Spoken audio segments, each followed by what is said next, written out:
આજરોજ ઝાલોદ તાલુકાના 14 ગામના આદિવાસી ખેડૂતોની આ હાઈવે માંગ માટી પુરાણ કરતા વરસાદી પાણીનો યોગ્ય નિકાલની વ્યવસ્થા આ હાઈવે ઓથોરિટી દ્વારા કરવા માંગ ન આવતાં ખેડૂતોનો પાક નિષ્ફળ જતાં આદિવાસી પરિવારોને પોતાના પરિવારનું ગુજરાન ચલાવવું ખૂબ અઘરું પડતાં ખેડૂત આગેવાન મુકેશભાઈ ડાંગી દ્વારા હાઈવેનું કામ બંધ કરાવી દેવાની ચીમકી આપેલ હતી, જે અંતર્ગત આજરોજ હાઈવેનું કામ બંધ કરાવવા જતાં પોલીસ દ્વારા ખેડૂત આગેવાન મુકેશભાઈ ડાંગીની ધરપકડ કરી લીંબડી લઈ જવા માંગ આવેલ હતા। ત્યાં ખેડૂતો પહોંચતા મુકેશભાઈ ડાંગીને તાત્કાલિક લીંબડીથી ચાકલિયા પોલીસ સ્ટેશન લઈ જવા માંગ આવેલ હતા,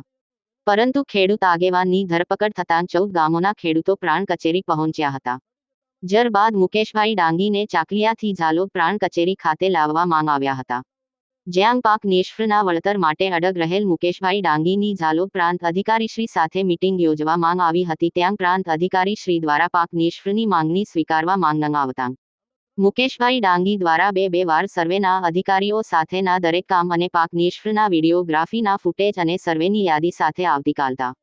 17 ડિસેમ્બરના રોજ મીરાંખેડી ગામે સવારે 11 વાગ્યા કલાકે તમામ માહિતી એકત્ર કરી બુધવારના રોજ હાઈકોર્ટ માંગ પિટિશન દાખલ કરવા અને ગાંધીનગર જઈ રાજ્યપાલ શ્રી પાસે 14 ગામોના ખેડૂતોના એક ડેલિગેશનને મળવા અને રજૂઆતો માટે એપોઇન્ટમેન્ટ લેવાનું નક્કી કર્યું હતું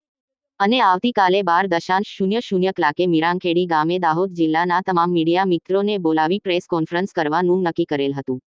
દાહોદ જિલ્લા ચીફ અંબારામ કે